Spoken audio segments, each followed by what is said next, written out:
Bonjour à tous mes voisins et voisines du monde mondial, j'espère que vous allez bien. Alors aujourd'hui nous allons répondre à notre voisine adorée qui s'appelle... attendez d'abord.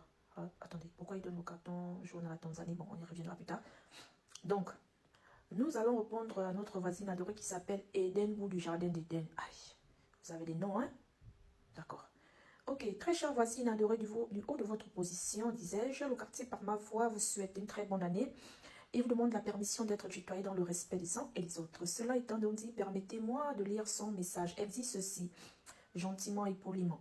Madame, s'il vous plaît, est-il possible d'accorder la garde exclusive d'un nouveau-né à son père quand la mère est sans domicile fixe, on va ajouter, et pas stable financièrement? Donc, je vais reformuler le questionnement de notre voisine. Alors, elle demande s'il est possible d'accorder la garde exclusive d'un nouveau-né au papa lorsque la maman n'a pas un domicile peut-être fixe et surtout n'est pas financièrement stable.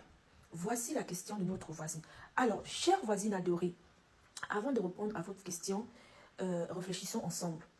On parle d'un nouveau-né. On ne parle pas d'un enfant qui a peut-être, on va dire, 1 an, 2 ans, 3 ans, pour lequel les juges peuvent regarder. Parce que, voyez-vous, lorsqu'on attribue la garde d'un enfant soit la garde partagée aux deux parents, soit un des parents, la chose que le juge regarde le plus, c'est d'abord l'intérêt de l'enfant.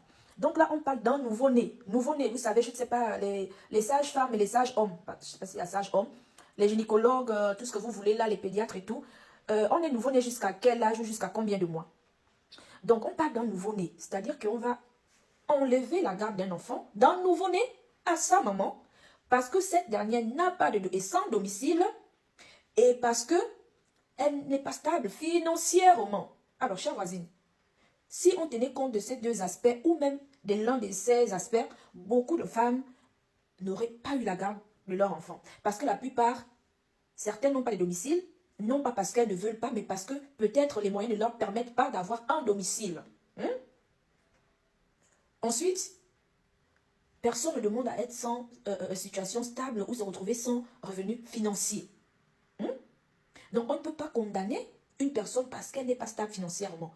On ne peut pas retirer à quelqu'un la garde de son enfant. Un enfant qu'une femme a porté 9 mois parce que cette dernière n'est pas stable financièrement. On va lui retirer la garde de cet enfant. Non, madame. Non, voisine. Plutôt que de retirer la garde à cette femme-là, il faut chercher les moyens de l'accompagner, de l'assister. Elle n'a pas un domicile.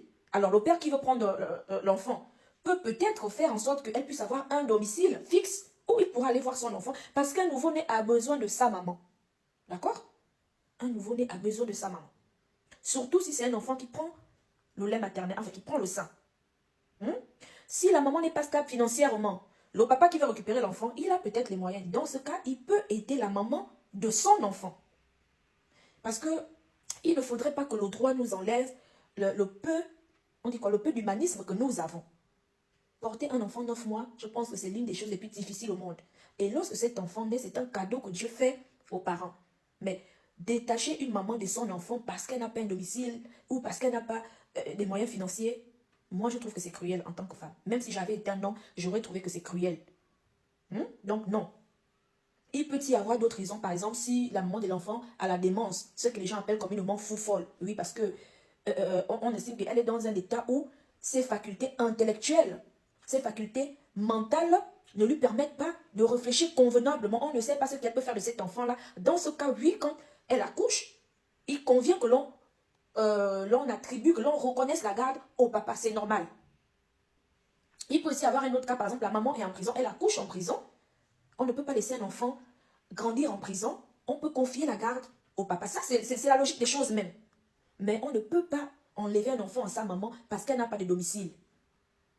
Elle va forcément vivre quelque part. Elle ira chez un cousin, chez un oncle, chez une soeur. Ou le temps que l'enfant est encore à bas âge, le papa peut peut-être pas vivre avec elle dans la même maison. Il se pourrait qu'il soit déjà en couple avec une autre personne. Mais aider cette personne, cette maman-là, à avoir la mère de son enfant. Il faut le préciser, à avoir un domicile. Bon, je ne sais pas si j'ai répondu à la question. Si ce n'est pas le cas, pas de problème.